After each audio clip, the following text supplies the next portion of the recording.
doesn't know where he is. Ambrose! Dirty deeds! Ambrose the cover! Kick out, Seth! Ambrose is champion! Ambrose is champion! Here is your winner and the new WWE World Heavyweight Champion. तो guys कैसे हैं आप लोग। मैं हूं आयुष और आप देख रहे हैं रेसल इंडिया। और आज फाइनली आ गया समय एक बार फिर से WWE बायोग्राफीज हिंदी का।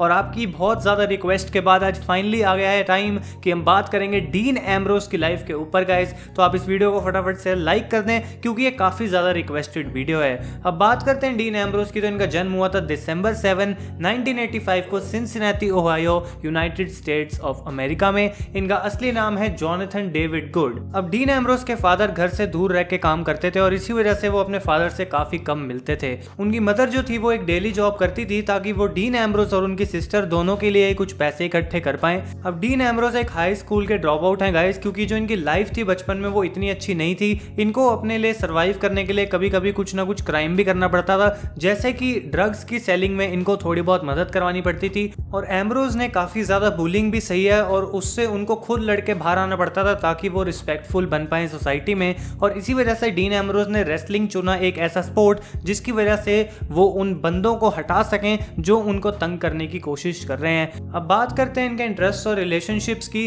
तो डीन एम्ब्रोस को बास्केटबॉल खेलना काफी ज्यादा पसंद है और इनके फेवरेट रेसलर हैं ब्रेट हार्ट। इनके रिलेशनशिप की करें बात तो 2016 में जैसा कि हम जानते हैं इनकी शादी हुई थी WWE कमेंटेटर रेने यंग के साथ और अभी वो एक हैप्पी मैरिड कपल हैं। अब बात करते हैं डीन एम्ब्रोस के WWE से पहले के करियर का। तो इन्होंने ज्वाइन करा था हार्टलैंड रेसलिंग एसोसिएशन को, जहां पे पॉपकॉर्न बेचा करते थे और रिंग सेटअप करने में मदद कराया करते थे। इन्होंने 18 साल की उम्र में ट्रेनिंग करनी स्टार्ट करी और अपना डेब्यू करा जून 2004 में और रिंग नेम था इनका जॉन मॉक्सली। इस प्रमोशन में इन्होंने 5 बार टैग टीम चैंपियनशिप टाइटल जीता और 3 बार हैवीवेट चैंपियनशिप भी जीती। साल 2006 से 2007 के बीच में इन्होंने WWE के लिए 3 अपीयरेंसेस करी थी, जिसमें तीनों में ही इनका लॉस हो गया था।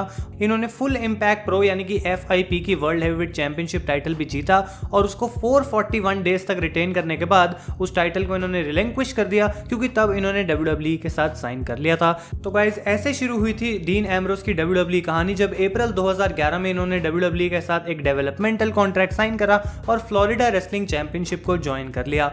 ऐसा पहली बार अब हुआ था जब इन्होंने अपना रिंग नेम रखा डीन एम्ब्रोस। इन्होंने अपने डेब्यू में FCW 15 चैंपियन सेथ रॉलिंस को चैलेंज करा और दोनों एक 20 मिनट के आयरन मैन मैच में लड़े जो कि एक ड्रॉ में खत्म हो गया था। उसके बाद इनका रीमैच हुआ सेथ रॉलिंस के साथ एक 30 मिनट आयरन मैन मैच में, जिसको सेथ रॉलिंस ने जीत लिया था। FCW में द शील्ड यानी कि रोमन रेंज, सेथ रॉलिंस और डीन एम्ब्रोस तीनों का ही एक ट्रिपल थ्रेट मैच हुआ था, जिसको रोमन रेंज ने जीता था और वो बन गए थे FCW वर्ल्ड हैवीवेट चैंपियनशिप के नंबर 1 कंटेंडर। डीन एम्ब्रोस इसके बाद NXT में कुछ डार्क मैचेस में अपीयर होना स्टार्ट हुए, लेकिन उसके बाद सर्वाइवर सीरीज 2012 में इन्होंने रोमन रेंज और सेथ रॉलिंस के साथ द शील्ड बनकर डेब्यू करा, जहां पर शील्ड ने मिलकर राहबैक को अटैक करा और उसकी वजह से CM पंक अपना टाइटल रिटेन कर पाए थे। इसके बाद हमें पता लगता है कि शील्ड एक ऐसी हील टीम है जो कि CM पंक के जो भी अगेंस्ट होता है उसकी मदद करती है। और रॉयल रंबल के बाद हमें एक ऐसी फुटेज देखने को मिलती है जहां पे CM पंक पैसे दे रहे होते हैं शील्ड को। अब इस चीज को देख के क्लियर हो जाता है कि शील्ड को खरीद लिया गया था CM पंक की तरफ से और इस वजह से ही शील्ड जो है CM पंक के साथ अपना टाई अप बंद कर देती है। अब रेसलमेनिया 29 में शील्ड ने डिफीट करा था शेमस, रैंडी ऑर्टन और बिग शो की टीम को और उसके बाद मंडे नाइट रॉ में एक एपिसोड हुआ जहां पे उन्होंने टीम हेलनो और अंडरटेकर की टीम को भी डिफीट करा। इसी वजह से एक रीमैच बना जहां पे डीन एम्ब्रोस अपने पहले सिंगल्स मैच में लड़े थे अंडरटेकर के साथ और स्मैकडाउन में सबमिशन की वजह से वो अपना ये मैच हार गए थे। उसके बाद एम्ब्रोस एक्सट्रीम रूल्स 2013 में यूनाइटेड स्टेट्स चैंपियनशिप जीते जब उन्होंने डिफीट करा कोफी किंगस्टन को।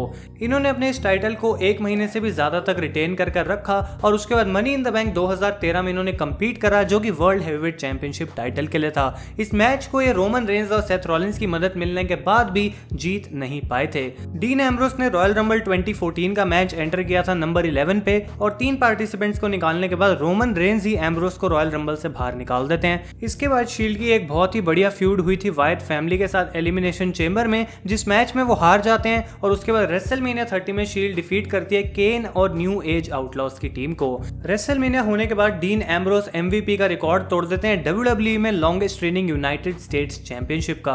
इसके बाद शील्ड की फ्यूड स्टार्ट होती है एवोल्यूशन के साथ और वो उनको डिफीट कर देते हैं एक्सट्रीम रूल्स में एक 6 मैन टैग टीम मैच में। इसके बाद डीन एम्ब्रोस को फोर्स करा जाता है कि वो अपना United states championship 20 man battle royal में डिफेंड करें और इस मैच में वो हार जाते हैं अपना टाइटल शेमस से और 351 डेज की उनकी जो रेन है वो खत्म हो जाती है। इसके बाद शील्ड का एक और मैच होता है एवोल्यूशन के साथ पेबैक में, जो कि एक no holds barred elimination match होता है और इसको भी शील्ड जीत लेती है। इसके बाद मेन मोमेंट आती है जब सेथ रॉलिंस ज्वाइन कर लेते हैं ट्रिपल एच को और हील टर्न कर लेते हैं द शील्ड पे और यहाँ पे शील्ड टूट जाती है। इसके बाद dean Ambrose money in the bank 2014 भी जीतने में अनसक्सेसफुल रहते हैं जब सेथ रॉलिंस उस मैच को जीत जाते हैं केन की हेल्प मिलने पे।